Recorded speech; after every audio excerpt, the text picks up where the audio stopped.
तो family man season 2 के लिए सब तैयार है? एक मिनट रुको जरा। पहले सीजन 1 का एक सुपर फास्ट धमाकेदार रीकैप तो कर लें। अगर सब कुछ दिमाग से निकल गया है या अभी सीरीज शुरू ही कर रहे हो तो टेंशन मत लो, बिल्कुल सही जगह आए हो। चलो शुरू करते हैं इस मिडिल क्लास स्पाई की कहानी। और शुरुआत करते हैं इस एक डायलॉग से जो सच कहूं तो पूरे शो की आत्मा है। हमारा हीरो श्रीकांत तिवारी ना कोई टाइगर है ना पठान, वो तो एक सीधा साधा झोला छाप सरकारी नौकर है जो कहता है मैं इंटेलिजेंस डिपार्टमेंट में काम करता हूँ, सर्कस में नहीं। और दोस्तों यही इस शो की असली पहचान है। तो आखिर ये श्रीकांत तिवारी है कौन? वो एक मिडिल क्लास आदमी है और एक वर्ल्ड क्लास जासूस भी। और इसी डबल लाइफ के बीच में वो ऐसे पिसता है ना कि बस पूछो मत। मतलब इनकी लाइफ का कॉन्ट्रास्ट देखो। एक तरफ घर पे क्या चल रहा है, होम लोन के लिए बैंक वालों से झगड़ा, बच्चों की स्कूल से डेली कंप्लेंट्स, और हाँ, मुंबई का ट्रैफिक जो कहीं जाने ही नहीं देता। ऊपर से पत्नी को पूरा शक है कि भाई का कहीं अफेयर चल रहा है। ये है इनकी घरेलू मजबूरी। और अबाउट दूसरी तरफ आतंकियों को पकड़ना, केमिकल अटैक्स को रोकना, देश के सबसे वांटेड क्रिमिनल्स का पीछा करना।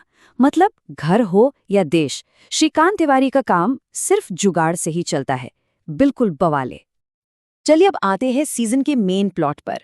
देश पर मंडरा रहा सबसे बड़ा खतरा जिसके इर्द गिर्द पूरी कहानी घूमती है, मिशन जुल्फिकार।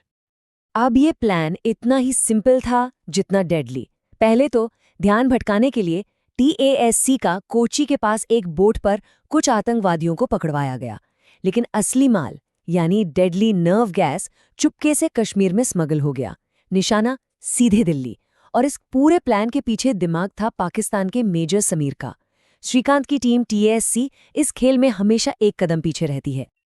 अब हीरो है तो विलेन तो होगा ही, और इस सीजन का विलेन दिमाग हिला देने वाला शातिर खिलाड़ी था। नाम था उसका मूसा। जब मूसा टास्क की कस्टडी में आता है तो वो एकदम भोली सूरत वाला सॉफ्टवेयर इंजीनियर लगता है। एक ऐसा लड़का जो बस अपनी माँ से मिलना चाहता है और गलत लोगों के बीच फंस गया है। इतना मासूम कि श्रीकांत भी ना उसकी कहानी पर पिघल जाता है। लेकिन पिक्चर अभी बाकी थी। मूसा असल में था अल कातिल, एक खूंखार आतंकवादी और केमिकल इंजीनियर जिसने इस्तांबुल में पहले ही एक गैस अटैक से कहर मचाया था। और सबसे क्रूशियल पॉइंट यह है कि जब तक श्रीकांत को इसकी असलियत पता चलती है तब तक बहुत देर हो चुकी थी।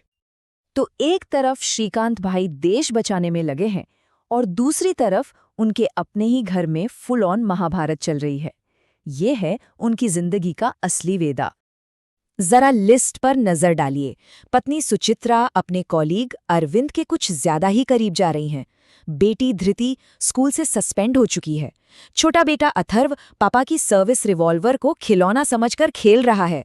और श्रीकांत वो अपने सरकारी डेस्क जॉब के झूठ में ऐसा फंसा है कि बच्चों को स्कूल से लाना तक भूल जाता है। फुल ऑन कलीश बॉस। और अब आते हैं सीजन के उस अंजाम पर, उस आखिरी पल पर जिसने हम सबके होश उड़ा दिए थे। सीट की पेटी बांध लीजिए। तो मन में यही आ रहा होगा कि ठीक है, मूसा पकड़ा गया, मिशन आखिरकार सफल हो ही गया, दिल्ली बच गई, सब ठीक हो गया, है ना, हैप्पी एंडिंग। बिल्कुल नहीं। असली खतरा तो अभी भी दिल्ली के बीचों बीच ओरियन केमिकल्स नाम की एक फैक्ट्री में जिंदा था। मूसा ने मरने से ठीक पहले उस फैक्ट्री के अंदर एक केमिकल रिएक्शन ट्रिगर कर दिया था और अब उस फैक्ट्री में प्रेशर क्रिटिकल लेवल्स को पार कर रहा था। और अजीब बात यह है कि बाहर श्रीकांत और JK वो चैन की सांस ले रहे हैं, उन्हें लगता है सब खत्म हो गया। लेकिन अंदर, फैक्ट्री के अंदर, जोया और मिलिंद एक क्रॉसफायर में फंसे हुए हैं और उनकी आंखों के सामने गैस लीक होना शुरू हो चुका है। वो श्रीकांत को इन्फॉर्म भी नहीं कर सकते। सोचो क्या हाल होगा। और कट, स्क्रीन काली हो जाती है। यहीं पर सीजन 1 खत्म हो जाता है और दिल्ली का और हमारा फ्यूचर हवा में लटका रह जाता है। भाई क्या दिमाग हिला देने वाला क्लिफहैंगर था। तो ये था द फैमिली मैन सीजन 1 का पूरा हिसाब किताब। अब सबकी बारी। सबके हिसाब से सीजन 1 का सबसे बेस्ट मोमेंट कौन सा था? वड़ा पाव वाला सीन, मूसा का शॉकिंग रिवील, या वो आखिरी क्लिफहैंगर? अपनी राय नीचे कमेंट्स में जरूर लिखना।